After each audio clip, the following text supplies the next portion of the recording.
कसं काय मंडळी, ह्याच्या आधी कधी तुम्ही आपण खातो त्या कांद्याचं रोप टाकताना पाहिलेलं आहे का? जर नसेल पाहिलं तर मी तुम्हाला दाखवतो. सगळ्यात पहिल्यांदा आपल्याला शेत बांधणी करून घ्यावी लागते. त्यासाठी आपण सारे यंत्र जोडून काकऱ्यांना आहे ना आपले सारे पाडून घेतो.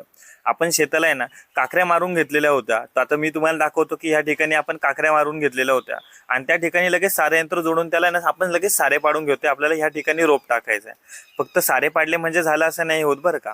लगेच सारा पाडून झाल्यानंतर आपल्याला रानाची बांधणी पण करून घ्यावी लागते आणि ती बांधणी एका सरळ रेषेतच आली पाहिजे. आता तुम्हाला दिसत असेल की कशा एका सरळ रेषेत भाऊ आणि नाना आपली माती लावून घेतात आहे. तर अशा ठिकाणी आपण तुम्हाला दिसत असेल की अशा प्रकारे आपण सगळे रानाची बांधणी करून घेतो आणि त्याला पाट वगैरे पूर्ण पाणी जाईल अशी व्यवस्था करतो. हे करून झालं की लगेच आपल्याला कांद्याचं रोप टाकायचं आहे. हे आहे आपले कांद्याचं बी. ह्याच्या आधी कधी तुम्ही कांद्याचं बी पाहिलंय का मला कमेंट सेक्शन मध्ये सांगा. आता अशा प्रकारे बघा, तुम्हाला दिसत असेल की ना दादा कशा प्रकारे कांद्याचं बी टाकतात आहे.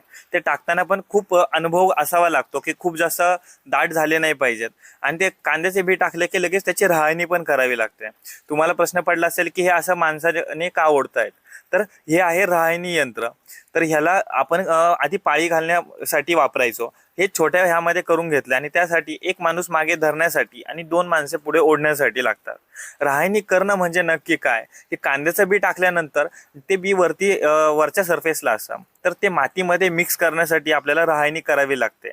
तर त्याच्यामुळे होतं काय की कांद्याचं बी जे वरती बघा, इथं तुम्हाला दिसेल की कांद्याचं बी जे वरती ते राहणी केल्यानंतर ते पूर्ण मातीमध्ये मिक्स केलं जातं आणि मिक्स करून झालं की लगेच आपल्याला त्याला पाणी भरावं लागतं.